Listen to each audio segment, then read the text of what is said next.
Hey, good morning. Today's another one of our first fives. So hopefully this week finds you well.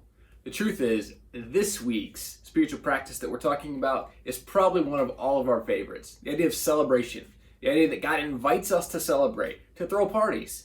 In fact, Christians should be some of the people leading the way in celebrating what God has done in the world, what God continues to do in the world, and especially what He does in our lives. And so we think about all the ways in which we celebrate. We celebrate through worship, we celebrate through song, and there's a way we celebrate that we don't talk about a lot because it's not that, like, especially people who are connected to maybe our church don't celebrate. It's because of the fact that we can't dance very well. At least I can't dance very well. My wife tries to help me. It's a lot of work for her, so we don't do it a lot because I'm just not that good. But I was thinking about how so often we worry what other people think. And maybe that's not you, maybe that's just me, but there's this scene from David in 2 Samuel chapter 6, and this scene in which David just worships God in celebration. The whole community of Israel gathers together, and he basically doesn't care what anyone else thinks.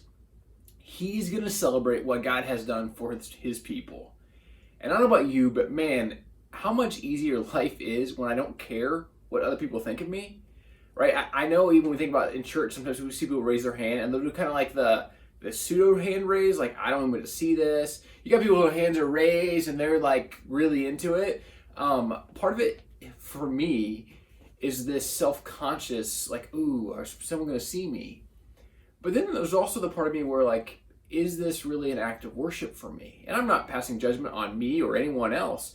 I'm just inviting us to be the kind of people who respond to God's call of celebration. But here's what David did. 2 Samuel chapter 6, beginning with verse 12. Now King David was told, the Lord has blessed the household of Obed-Edom and everything he has because of the ark of God. So David went down and brought up the ark of God from the house of Obed-Edom to the city of David with rejoicing. When those who were carrying the ark of the Lord had taken 6 steps, he sacrificed a bull and a fattened calf.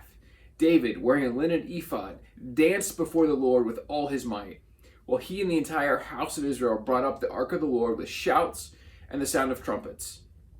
As the ark of the Lord was entering the city of David, Michal, daughter of Saul, watched from a window, and when she saw King David leaping and dancing before the Lord, she despised him in her heart. They brought the ark of the Lord and set it in its place inside the tent, and David had pitched for it. And David sacrificed burnt offerings and fellowship offerings before the Lord. After he had finished sacrificing the burnt offerings and fellowship offerings, he blessed the people in the name of the Lord Almighty. Then he gave a loaf of bread, a cake of dates, and a cake of raisins to each person in the whole crowd of Israelites, both men and women. And all the people went to their homes. In other words, people threw a party.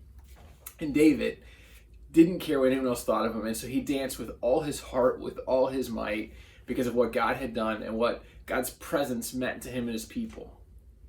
And I don't know about you, but maybe you and I, maybe especially me, need to let go of our concern of what others may or may not think about our actions. Now, we need to have the right heart. We can't do it like, I'm just going to do what I want kind of attitude. But we can have the heart like, Lord, I'm all yours. And so maybe for you and I, maybe it's raising our hands sometimes when we sing. Maybe it's dancing. Although I'll try it. I could dance with all my might, but I'd look like one of those YouTube videos that people laugh at. But hey, who cares? David didn't care. His own wife saw him and didn't approve of him, but he didn't care. Why? Because he was doing it to celebrate what God had done. And so celebration is to be a practice of the people of God. May you have a great day, and we'll connect with you tomorrow in another First Five.